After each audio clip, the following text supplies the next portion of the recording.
Ladies and gentlemen, today we're going to be going over 10 players that personally I'm a little bit worried about. I'm not going to lie to you. If we're heading into the fantasy playoffs and these players are on my roster, I'm getting a little bit nervous at this point. Before we get into those players, I want you guys to hit that subscribe button. We are a brand new channel trying to hit 100 subs by the end of the month, and I can't do it without every single one of your guys' support. So please leave a like, subscribe, and comment any questions you have down below. Without further ado, the first player on this list is going to be Cordarrelle Patterson. Now, we saw on Thursday night against the Panthers, only 5 carries.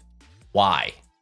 All right. I mean, the game wasn't a total blowout and the weather was poor. So in the beginning of the game, you hear the weather report. You're like, oh, it's raining. Patterson should get a lot of carries. No, Mariota, Huntley, Algier. There was another guy getting carries in the backfield. There's like 5 running backs, if you're counting the quarterback, on this team, and they love to run the ball all day long. So it's a real problem when they start getting down. Also, when they are down in the game, why is Cordarrelle Patterson going out for routes, going out for passes only a couple times per game and getting 1 catch in a game?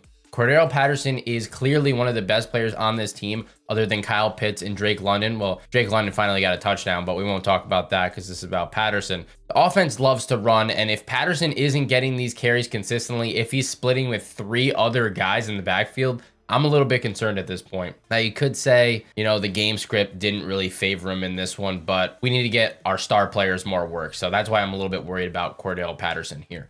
All right, up next is going to be Leonard Fournette. Now, Lenny has been trending in the wrong direction carry-wise. If we take a look at the schedule here, week number 1 against Dallas, 21 carries. Week number 2 against New Orleans, 24 carries. Had a couple down weeks against Green Bay and Kansas City. Right back at it, 14 carries against Atlanta, 21 against Pittsburgh. These last couple weeks, under 10 carries in every single game, which is very concerning, because a lot of people are talking about Rachaad White, saying, oh, Rachaad White is going to take the starting job. You know, I think it'll be more of a split backfield at the end of the year where Lenny still gets a little bit more carries, but I could be totally wrong about that. Lenny doesn't really show any big play upside. The only thing saving Lenny at this point is luckily getting into the end zone last week, or else he would have had an abysmal week against Baltimore. And then his targets out of the backfield and catches out of the backfield is the only thing really saving him from being a total disappointment this year in fantasy. So rest of the season goes on, their schedule gets a little bit easier other than playing San Francisco and Cincinnati at the end of the year, or towards the end of the year, I should say. Not loving it, not looking forward to Lenny. I would try to trade him if you can. Gets a little closer to a total split backfield, and you do not want to be involved in that towards the end of the season when you need players to perform in your fantasy playoffs. All right, next up we have DJ Moore, and DJ Moore played in this Thursday night game as well as Cordarrelle Patterson on the opposite side of the ball, and he only got 4 catches for 29 yards, which is kind of concerning considering a lot of people think that DJ Moore is the star of this offense now that Christian McCaffrey is gone, but that was not the case at all. It was the D'Onta Foreman show.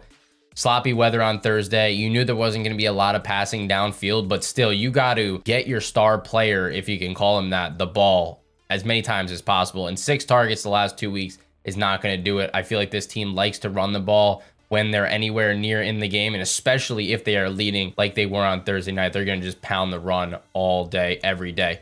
PJ Walker, not consistent against any good defense in the league, so I'd be a little bit worried going into the end of the year about this. So at this point, from what I've seen over the past couple weeks, he's either really boom or bust. If he's going to boom, he's going to boom big with the 27-point performance against Atlanta. But if he's going to bust, you can consider it like a 4, 5, 6-point performance for DJ Moore. And I'm not very confident about that going into my fantasy playoffs.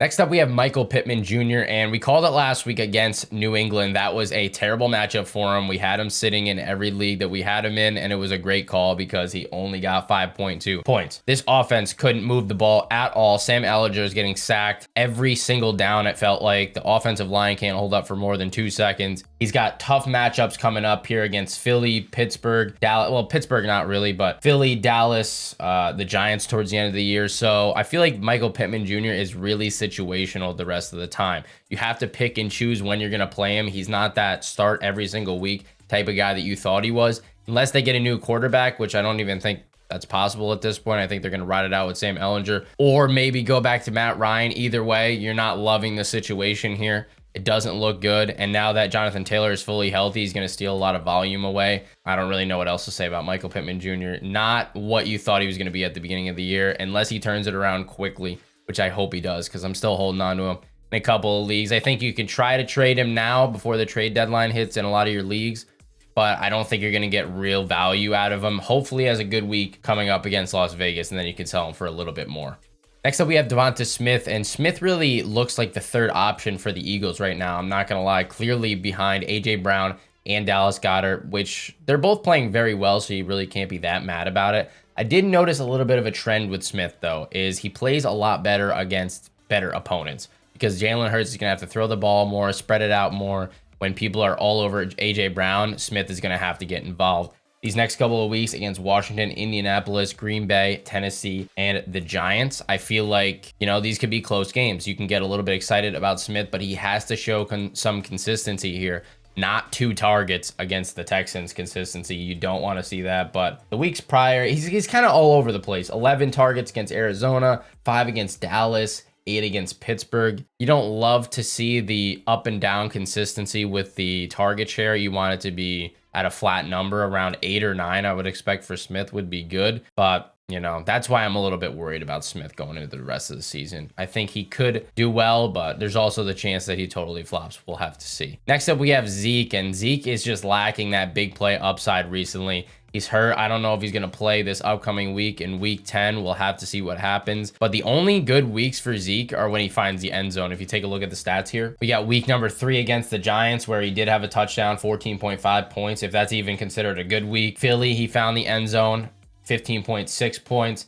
And then you got 17.7 points where he scored 2 touchdowns against the Detroit Lions. So when he plays, he needs to find the end zone or consistent value. They got a lot of tough defenses coming up. Green Bay, Minnesota, the Giants, Indianapolis, and Houston, not so much. And also the Jags, not so much. But then ending out the season with Philly and Tennessee. Don't love most of these matchups.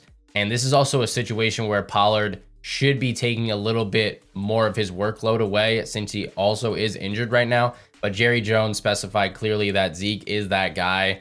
Still wouldn't feel great about playing Zeke. I'd try to trade him away if you possibly can. Next up, we're going to stay on the same team here. Michael Gallup definitely needs to see more targets. I don't know what's going on. He was actually a stud last year.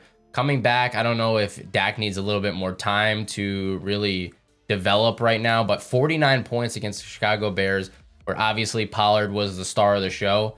There were enough passes to go around. I feel like Gallup should have got a little more involved in the offense last week.